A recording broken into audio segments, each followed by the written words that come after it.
Hey, what's up? Welcome to the 2018 edition of 5 Golden Games. You've noticed that we've got the brains of the operation. Did you just pop up? I did just pop up. It's kind of what I do.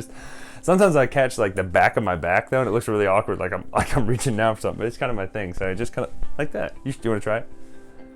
Okay, never mind. Forget you don't have to try it. But this is 5 Golden Games. I'm Bryan, and this is Karla. The better half, brains of the operation of everything that we do, pretty much. It is very true. So we have come up with the 5 best games of our opinion for 2018, and we're going to show them to you. We're going to talk about them. Some of these you're probably obviously are going to guess what they are, but others, maybe there'll be a few surprises on here. So this may not 100% be in order just like it was last year, but I tried to do mine kind of in order. Stacked. They're just literally, she has a stack right there. She's going to pick up a game and show it to you. So mine, number 5 is, for me, I don't even have it because Andy owns it. I don't own it. It is Rising Sun. So I'm holding Rising Sun right here. Karla is holding All these games. I know. I don't even have it to hold, so. COIMERA, or Coimbra, as they say in Portugal, I think. I don't know where this game is based. I think it's based in Portugal, but again, theme doesn't matter in this game at all. It's got some pretty little plastic castles that you put your dice in because it is a dice selection, dice placement type game with some card hand selection, hand management. A nice little player board here that, and I do like how you track your own resources. I do. Karla always likes games where you get your own personal player board, and there is green and purple, although your player colors are not green and purple, so it's one of those tricky things. Sorry, now Rising, I do talk too much. Rising Sun is a fantastic area control dudes on the map. It's basically the spiritual sequel to Blood Rage, which I don't like very much because I get very angry at it, but Rising Sun is just such a good game. The idea of having to choose an alliance if you want to. Did you play? You didn't like it. Yeah, it's not her type of game at all. Although we did make her play Twilight Imperium one time. That was fantastic. Don't recommend that. Yeah. But it's a fantastic game. Great miniatures. Killed me on Oh, I did win by slaughtering you. Rex. Mechatol Rex. Yeah. Tyrannosaurus Rex. But it's Rising Sun's a beautiful game. The mechanics are smoother than Blood Rage. It's more streamlined, and it feels more fair, quote unquote, than the drafting can. You can sit down and play Rising Sun with people who've played a lot and have a better chance than you can if you sit down with Blood Rage and have a better chance. So anyway, let's talk about the next one. Number 4, we have a couple of games actually from Glenn Drover with the same. Hold that up. Yeah, they have kind of the same art style and the same box and everything. This is Forbidden Games. We've got Railroad Rivals and Raccoon Tycoon. Now, admittedly, this one's way cuter. Tell us why.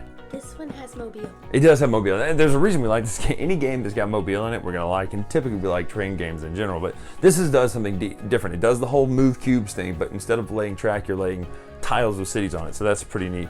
It's faster. This one, though, I mean, seriously, look. That's right. Those are Victorian era dogs, cats, Westies, skunks, everything dressed. They're just adorable. I mean, they're the cutest things in the world. So that's what my number 4 was. Fun, economic game. Karla's is a fun, quick train game. Both of those have that in common. They play fast. So. Number 3. My pick is Arkham Horror 3rd edition. Does it count if it's just a 3rd edition of a game that's already been out? You saw in the comment section of my video for that one, but yeah, that was a big debate about that actually. Yes, this does. It does enough different things. It takes things from the card game, from mansions, from everything. So I love Arkham Horror 3rd edition. It's my pick for number 3. It's fun. If we're gonna do that, mansions, expansions, all be that. Just any mansions expansions would work. By the way, I didn't realize that rhymed quite as good as it does. What did you pick for number 3? We got EVERDELL. Cute, cuddly. This seemed to be like the theme of the year, basically, with the idea of using woodland creatures and swords. But this is an awesome worker placement, an overproduced worker placement game. It's got that tree. That tree's awesome, but it's huge. But Pointless. it is pointless, but it's pretty. Overproduced worker placement game with animals. The lid on straight. That does drive me crazy, but you can't tell because it got the slip cover on it. But this game is fun. It's pretty, and it's just a joy to look at. So. That brings us to number 2. These are a couple dueling titles that really kind of get compared a lot, even though they're not that much alike other than in theme. We have Chronicles of Crime and Detective. Now, both of them, yes, are crime games. Both of them use technology, but they're very different. Which one of these do you like? Well, I know you obviously like Detective better. That's why you're holding it. But I'll tell you what I like about Chronicles of Crime better than Detective, and I'll tell you one thing I like about that one better than this one. This one is quicker, and the components are reusable. So you can see on the back here, this person isn't somebody from a case, it's just somebody. So you can use it for many, many different cases. So it's good. What about you? I'm a detective. I'll tell you what it's about, detective. Is it uses the computer and the internet and stuff like a realistic, you're like in a realistic crime lab. It's pretty innovative. I'd say this one's more innovative than that one, even though. Somebody really died. Somebody in the game or the making of the game? This story got deeper and darker than we thought. No, it's not true. But somebody died, and then potentially they might have also stole some stuff, and we're trying to figure out it all. This one does seem more difficult than Chronicles of Crime, but this one also has this is perfect. This one also has a great overarching story involved in this one.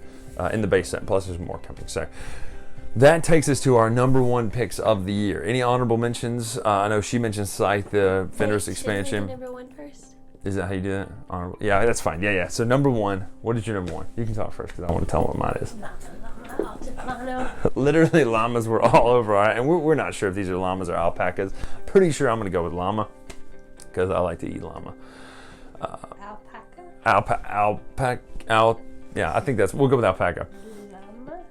It's almost like the 2 words are mashed together. But we had Christmas decorations. There were llamas all over the house, like fa la la la llama and stuff. So this naturally was a good fit for us. But great bag builder / worker placement game that really has a ton of strategy. And I told her how to play it wrong when I was teaching it. So she's very vindictive about that. And then came back and absolutely murdered me the last time we played. By like 50 points. Literally 50 points. I had a score under 100. She had like 130, something that's huge. So really great game. I love Altiplano. I think it's a fantastic Euro game, but my favorite game of the year and one of my favorite games of all time is Western Legends. In fact, it's so good, it got me on a kick of where I wanted to watch Tombstone and all these other Westerns and great things like that. But you can do anything. It's like Red Dead Redemption, the board game. Because I'm not telling you it's a review. I'm telling you how great it is and why it's my number 1. It's amazing. Like, you get to do anything. You can rustle cattle if you wanted to. You can do gold and rob people and rob banks, play cards. And it also features a full deck of cards in the game, which I really like because we are magicians. We do it for a living.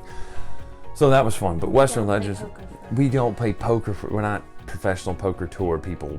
But what I mean is we deal with cards on the day. Those are cards up there because we're magicians. But I love Western Legends. It's one of my favorite games of all time, just because of all you get to do in it. She calls it the game where that one with sit and play poker. Yeah, exactly. That's what she says. Because that's probably James's fault because he literally wants to play poker every single turn, and everybody's like, "No, I don't want to play with you." So that's our 5 picks of the year. Anything else you wanted to mention, honorable mention wise? We had some listed over there, but definitely. Oh yeah. So these expansions came out: the Hall of Heroes and Fields of Fame for Raiders of the North Sea. The Brass games came out; those are gorgeous. Seven Wonders Armada is not. Oh, Root was on my short list. Yeah, Root would have made it. Root just got bumped out by Raccoon Tycoon. Luxor was a good one that came out this year. Scythe, the Rise of Fenris, fantastic expansion. Kalimala is a good, Stronghold really did a good job with this one. Little, very cutthroat dudes on a map type. Scythe, yeah. The Fenris, I love that. Fenris. Mansions had a bunch of expansions. Oh yeah, I mean, I'd be remiss not to mention the fact that Australia came out. This is a Martin Wallace train game with Cthulhu. Ticket to Ride. Cthulhu. So that's our picks for 2018. It was a good year in gaming, a lot of good games, and we're excited. We're going to be on the cruise. If you want to come say hello to us, you can come say hello to us. We will be there playing some games, hanging out. But make sure to follow us on Twitter at @TheLatestRetro, Instagram at @TheLatestRetro, and until next time, we'll see you. Thanks so much for watching the Dice Tower videos. Find more great videos and reviews, as well as our top-rated audio podcast at Dicetower.com. You can also find other great shows at DicetowerNetwork.com. I'm Eric Summerer, and you've been watching The Dice Tower. The Dice Tower is